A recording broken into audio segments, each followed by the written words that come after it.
So this is my old Craftsman table saw. This is one of those standard ones.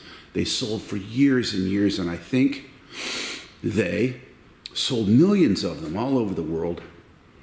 And for a long time, for 30 years since I've had this, 35 years, I've been using the fence the wrong way. What I would do is, what I think a lot of people do, is I would grab it up here and I would notice that it wobbles all around, and I would say, gee, this is really lousy. Look how bad this is. Well, it's only an entry-level Craftsman saw. It can't be very good. Maybe I need to buy a new fence system for it, like a Biesemeyer, or get a Powermatic saw or a Delta or something. But what I would do is I would grab it, and then I would move it back and forth, and I would get my Stanley 16-foot. This is my favorite. I don't know, there's something about this size for woodworking, not for house building. It's a good size. And I bring it up here and go, okay, I want 5 inches. So I would kind of whap it like so, and then get 5 inches measuring the inside. Then I would tighten it, and when I tightened it, it would often move, and I'd have to move it again. And then I would make my cut. And what I discovered was that this whole way of working and this whole thing is wrong. So I download the manual. I got a PDF, and I download the manual, and which I've never done before, but I was looking for a part for it. I wanted to add the riving knife, which I never got because I found this table saw in a dumpster in New York City in 1987, I think it was. But anyway, I'm looking at the manual, and I come down here, and there's this, and it says, for very close adjustments, grasp the guide bar with both hands and move the fence with your thumbs. Oh my gosh. So what you do is you loosen this, and then you move it this way, back and forth with your thumbs. And what else works really well with this is, I'll see if I can get a close-up for you. What works really well is to have a stick-on scale that is set up accurately. And you're able to move this thing really easily with your thumbs. You know, you can do the slightest little bit of shave off, or you can move in increments.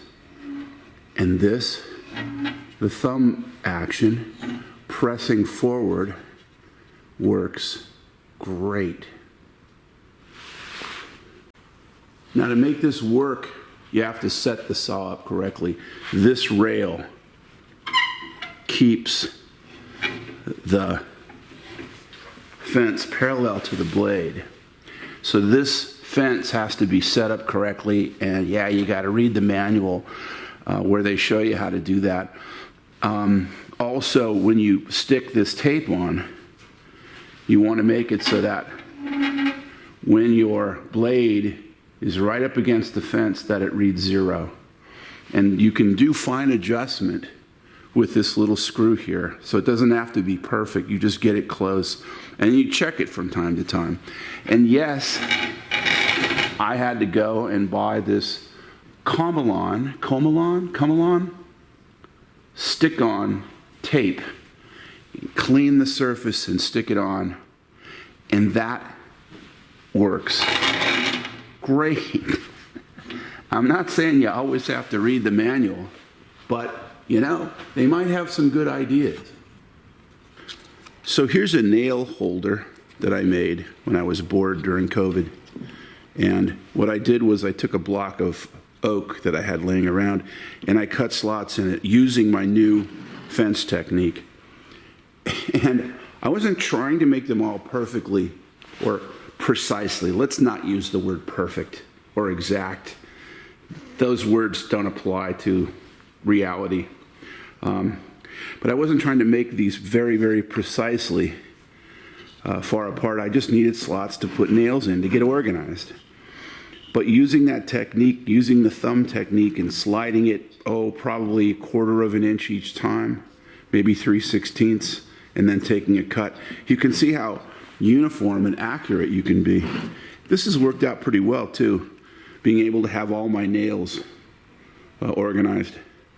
And it's not something I would have done if I actually had a project to work on. I would have just rooted through a box of nails. But this has sped everything up, being able to find the right gauge nail and the right length of the nail without having to hunt. But anyway, you can see how well that the thumb fence with the stick-on tape measure works for repeatability. Well, you've stayed this long in the video, so probably you like it. And if you do like it, please click the like button and subscribe, and because that helps me and helps me make more videos, which help you. Hopefully it helps you. Maybe you knew all this stuff. But that's that, and I will see you next time.